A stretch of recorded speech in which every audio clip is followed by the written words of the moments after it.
Hello and welcome to my next attempt at measuring the shape of the surface of the Earth. And as you can see here, this is a water level test. I've done quite a few of these. I've actually repeated this test from this location about 4 times already. So what I'm going to do here is, well, first of all, I'll just play this for a second. So this is basically like my previous test that I made a video of. I'm shooting from a specific elevation. I've got a level across 60 feet because these 2 tripods I have with the gallon containers are 60 feet apart. So I've got a body of water that's 60 feet long and I'm shooting a level across them. I'm at a specific elevation. I'm shooting at a mountain that is a specific elevation. And the data for this is, let's see, here we go. So here are the details of the observation. This is my latitude, longitude. Here's the camera elevation, 5092. Let's just call it 5100 for ease of understanding what I'm doing here. The observation target is Santiago Peak.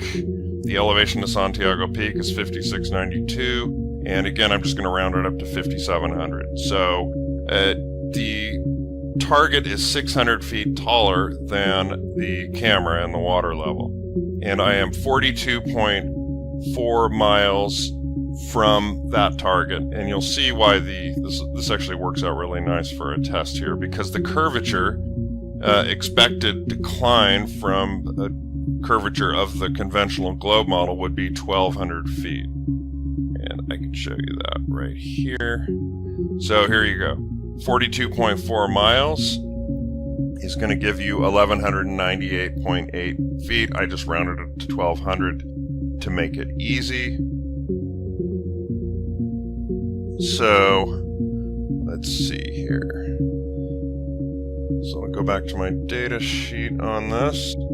And so the nice thing about that is that, as I said, the camera's at 5,100, Santiago Peak is 5,700, so it's 600 feet above where I'm at with the camera and the water level. And the weather conditions for this test, it was made late in the afternoon, you can tell by the shadows. The temperature was 72 degrees. The humidity was very low. It's Southern California. It's actually the Inland Empire, which is real dry most of the time. On occasion, we get humidity up from the Gulf of Mexico, but it's kind of rare. The haze that you see in the image is primarily smog because this is Southern California. There's a lot of people and it's just a smoggy place. Okay, so the expected results on a flat Earth would be, I would expect, I've done a lot of research into perspective and can't find any other reason to expect anything else. But the expected result would be that Santiago Peak is 600 feet higher in elevation than where I'm at, and so Santiago Peak should appear 600 feet above the horizontal line established by the water level. And the nice thing about these distances, as I said before, is that there's 1,200 feet of decline from curvature to be expected on the globe. So on the globe, Santiago Peak should be, instead of 600 feet above the horizontal line, because it should decline 1,200 feet, it should be 600 feet below the horizontal line. So there's all your data, and let's see, what I'll do is just cover a couple more things here. So here is where I was at, and you'll see in the video in a minute here that this position here with latitude longitude is accurate to my phone, which I had sitting down and I videotaped it. I was actually in this parking area. You can actually see that. I'll just go right here. And so this is the parking area. There's my level, so my car there. So it's about 58 feet between the 2 components of the level. And there is Santiago Peak. Let's pause that. And so that right there, that peak is 5,700 feet. So let's go here. to just show you here, I'm in these mountains. So this is my location where I'm at, and we're shooting at Santiago Peak, and you can see here the distance is 42.4 miles. So actually, if I zoom in here, you can see that this is the road, and that's where I'm pulled off in that parking area right there. So that's actually right here in that parking area.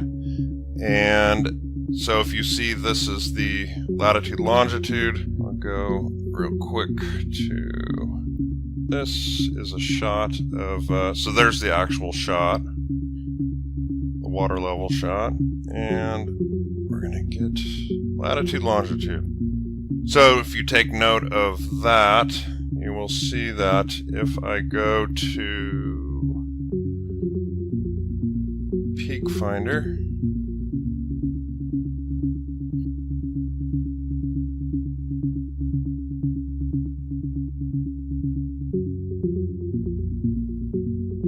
so those are the coordinates I entered in. You can see right there, 341206, 116, 9818.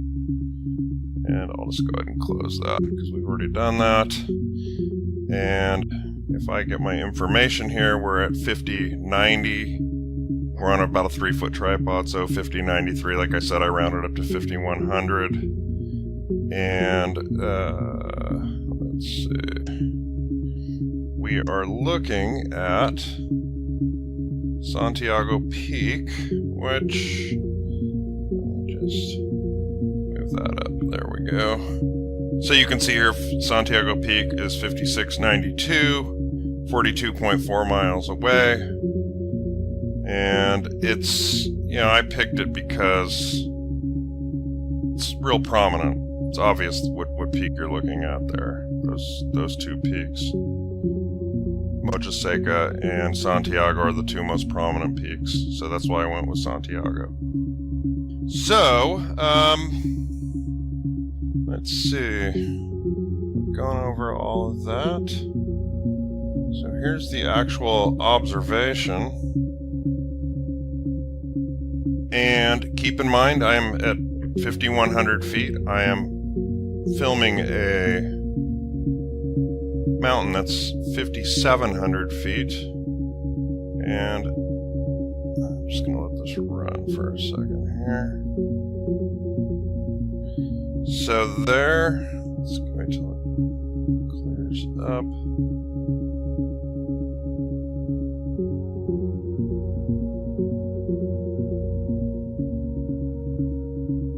So that's a good shot right there.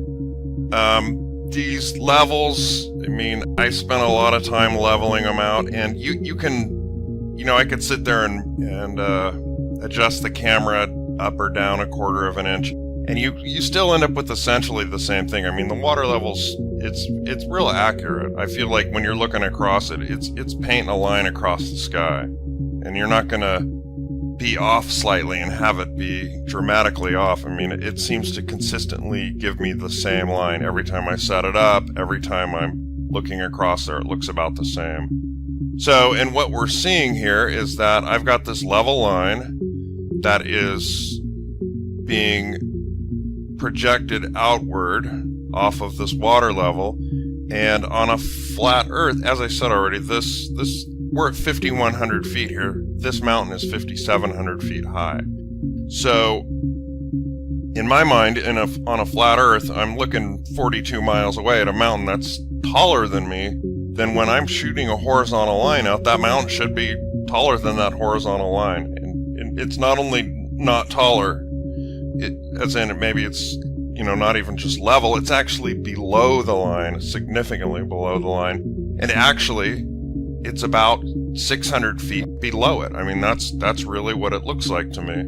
So this, again, is something that when I look at this, I'm thinking that I don't know how to explain this on a flat earth. So, and I'm open to an explanation if anyone wants to provide it to me. So I'm not saying that this proves we live on a globe. and it proves that flat Earth is not true. I'm not saying anything like that. What I'm saying is that that's what this looks like to me. I mean, and I can't see any other way to look at it. So anyway, that is the test, and any feedback would be appreciated. I think I've covered everything. There's all the data again. And again, we've got a peak that is 600 feet higher than the camera location, and it is clearly appearing lower. So is this just an illusion? Is it an optical illusion that we're dealing with here that's putting this peak lower?